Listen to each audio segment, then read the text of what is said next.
suspect which is on the floor with his weapon pointed in what he calls a safe ready position.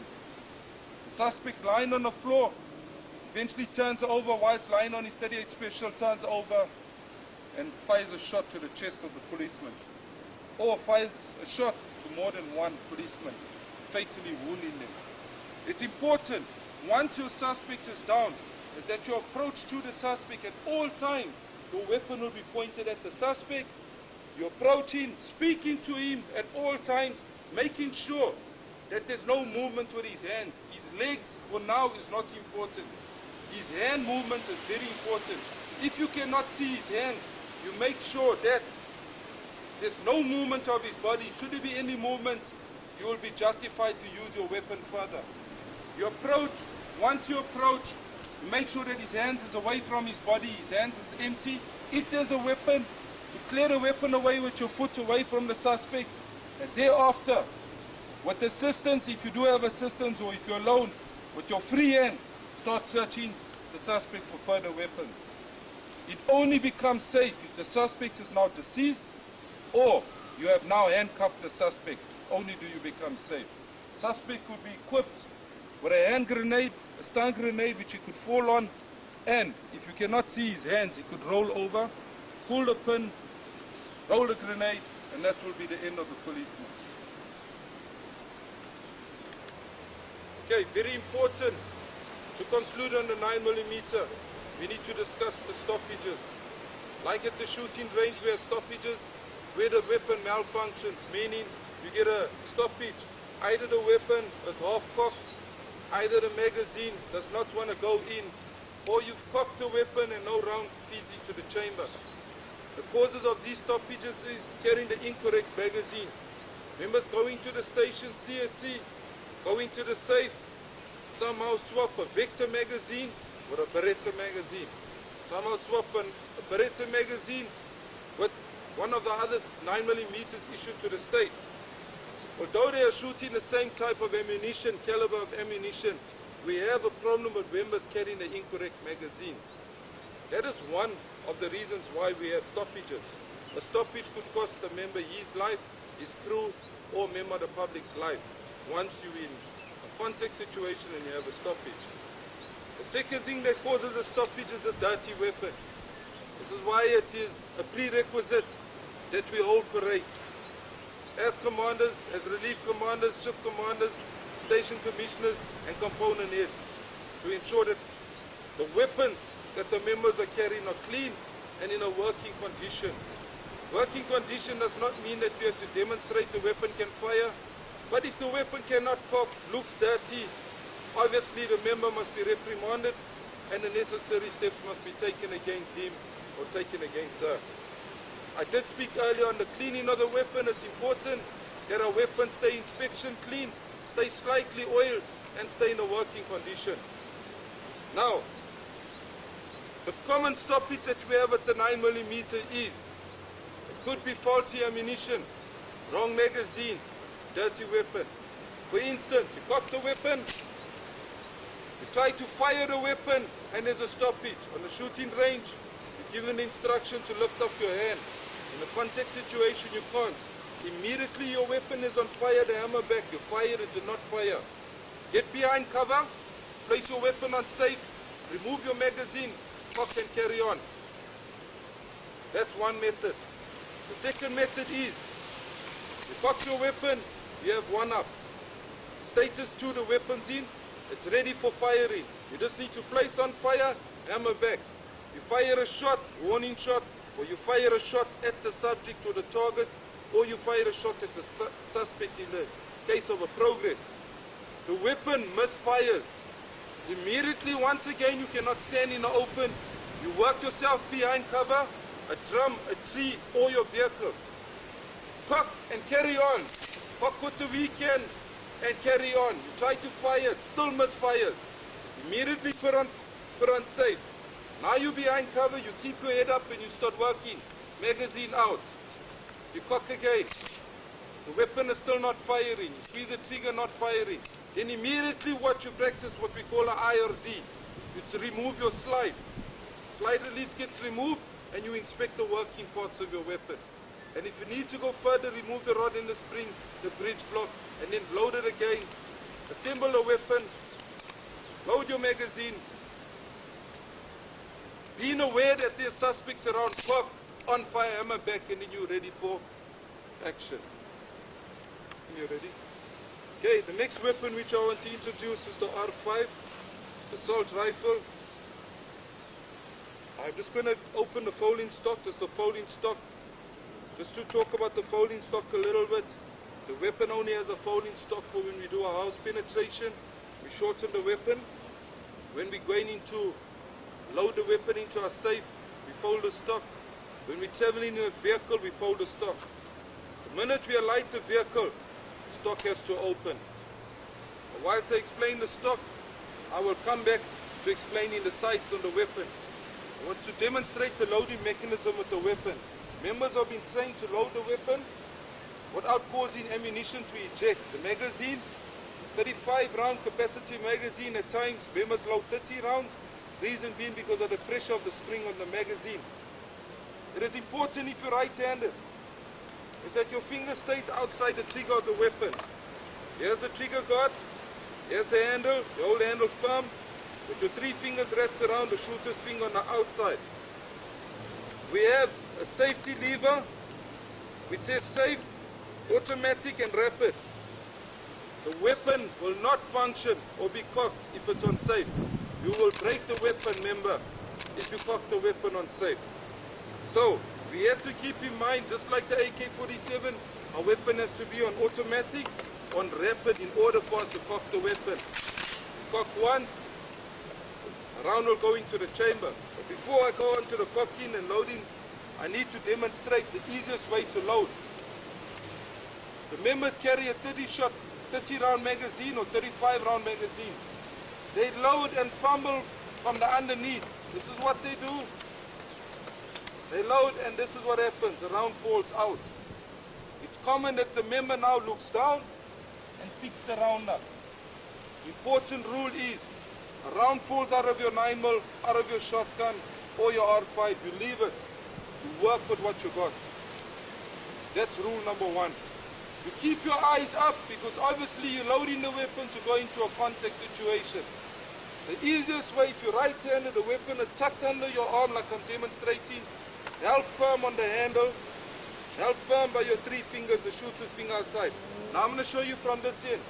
You roll the weapon, you look into the cavity, the magazine has a lip, you call in, roll back, and you stand in a ready position. You may hold a cocking handle, or you may hold the magazine wherever you're comfortable. But this is the correct way in which you carry the weapon. Either you hold the grip or we hold the handle. The grip or the handle.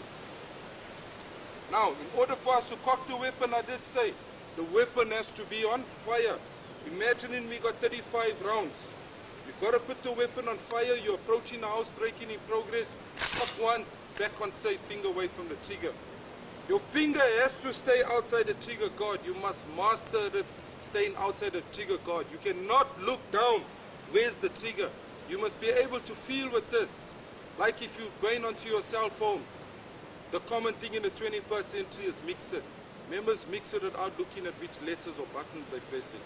Or you dial home without even looking at the numbers that you're going to dial. So the weapon, working with the weapon, it should become an everyday thing, that when you work with the weapon, you understand it. Now you have one up, or the weapon's in status 2. You're going to approach the door, or you're going to approach a vehicle. Immediately you come into sight of the suspect, or you have suspicion that the suspect is in the vehicle or in the room. Place on fire. Watch where my hand goes. The left hand goes over the weapon onto the lever. I am not working from a shorter lever, because it's easy that you can put this weapon onto automatic, and should you touch your trigger, you'll fire automatic fire. So it's important, we're going to rapid, click 1, click 2 with your thumb, hand over the weapon, there's control. Finger still away from the trigger, you tuck the weapon in your shoulder. Now watch my cheekbone where it goes. The cheekbone will sit on the weapon, on the weapon. From here, immediately, you make sure your sight's on 300, you can see your rear sight, you can see your front sight and you will approach the subject. And the same approach that we used with the 9mm. You cannot run and run in a... You cannot run without stopping. It's a run-stop approach. With the weapon tucked in, the cheekbone stuck here, eye close to the rear sight, you have the subject in sight.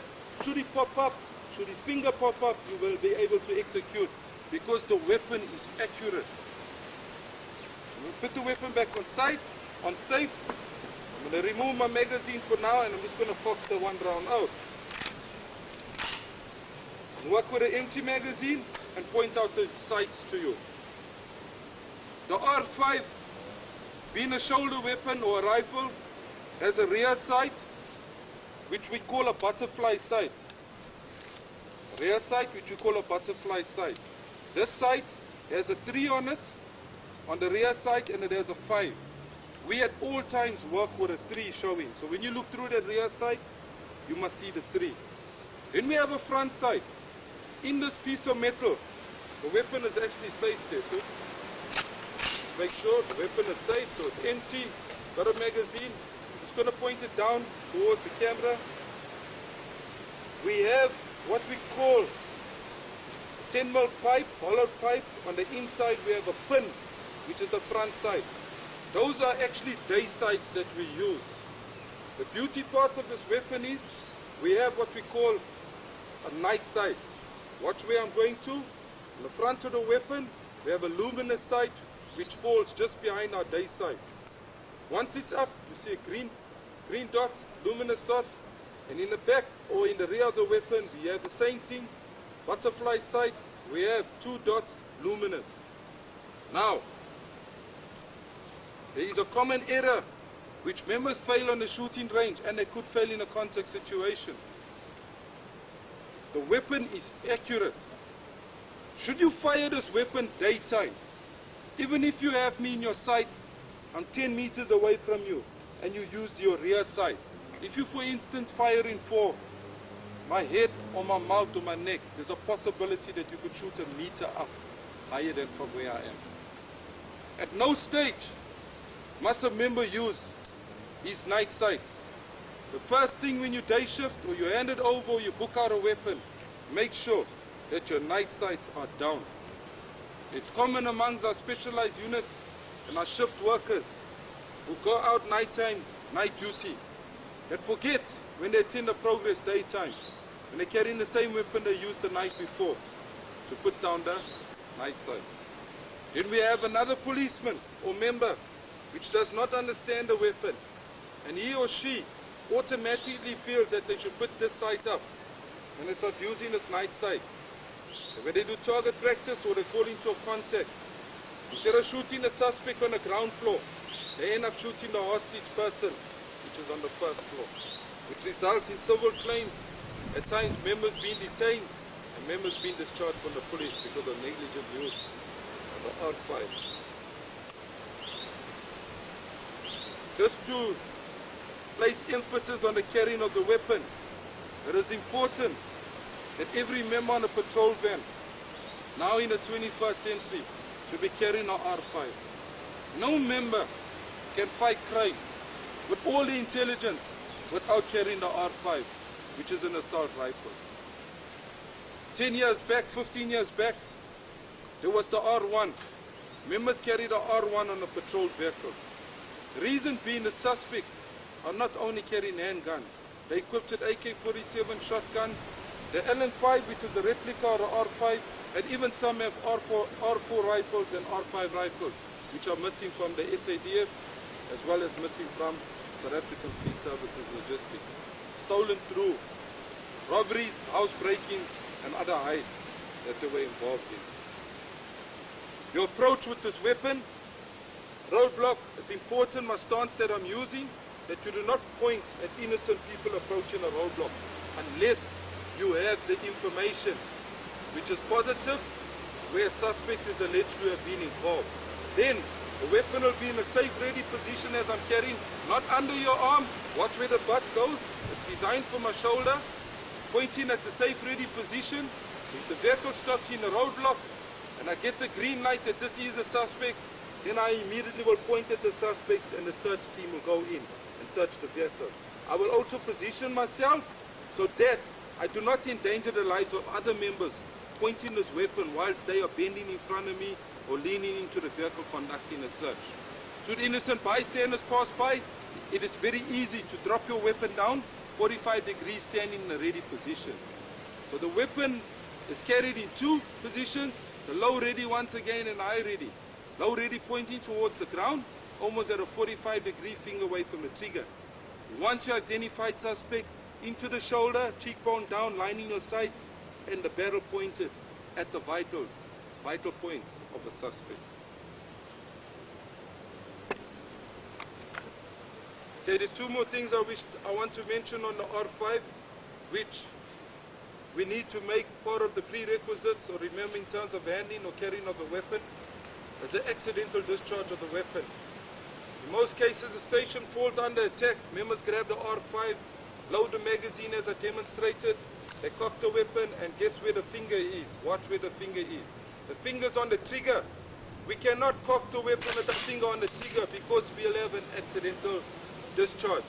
Many times we have it, members get into the vehicle, while they sit in the vehicle, they're fumbling, their adrenaline's pumping, they rush into a progress, they load the magazine, eventually the magazine's loaded, in the vehicle on fire, the fingers on the trigger and they cock.